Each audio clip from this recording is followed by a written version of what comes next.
नमस्कार। अनेक कविता प्रेमी बंधुंक अनुरोध रे आज आपणक सह मोर भेट। आपणक परी आज मु भी खूब खुशी। वर्षार छम छम शब्द रागिणी रे निजको हजेई देबार करू बसा मेघर मेलन रे निजको सामिल करबाकू हुए ना। मेघ सह नीलाचन्न हेबार अनुभूति तो साउटी छंती ना केबे।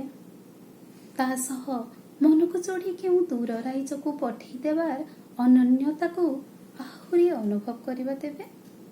आसंतु सुनिबा कविता मेघ। बन्नील मेघमाला मुक्त बनी रे कहा रंग तुली नहीं कानभास रे अंका सुंदर चित्रटिए।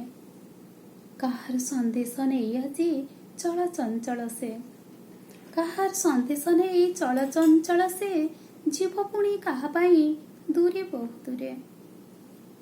आकुल आबिगर से बार्ताटी नहीं पहाड़ छाती रे लेखिदेला परे प्रत्युत्तरे अभिमान रे वर्षी जाए मन भरी। धोई दे लिभि देबाकू हृदय रे कहार वेदनार दाग। दूर दिगंतरे मेघ निघंच बनानीर कोଳରେ पहाड़र शीर्ष छुई छुई चोराई निये केते नील नील स्वप्न।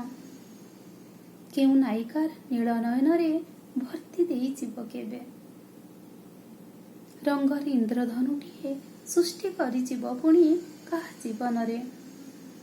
कहा चंत्रणार समवेदन रे गर्जी गर्जी केबे बिजुली रे आभा तोले वर्षा वर्षा वर्षा ओ वर्षा। चारिदिके अनेइले घन घोर मेघ विस्तारित आरकाया वर्षुथाई निरंतरे निर्विघ्न रे पूर्ण करिदेव बोली अधा अधा लागुथिबा नील हृदय वृक्ष आउ नील नई। कलुषित धूली धुआं धोई देव बोली सबुज बनानीर कोलरू कहा हृदयरू। धन्यवाद। मोर कविता शुणिबे।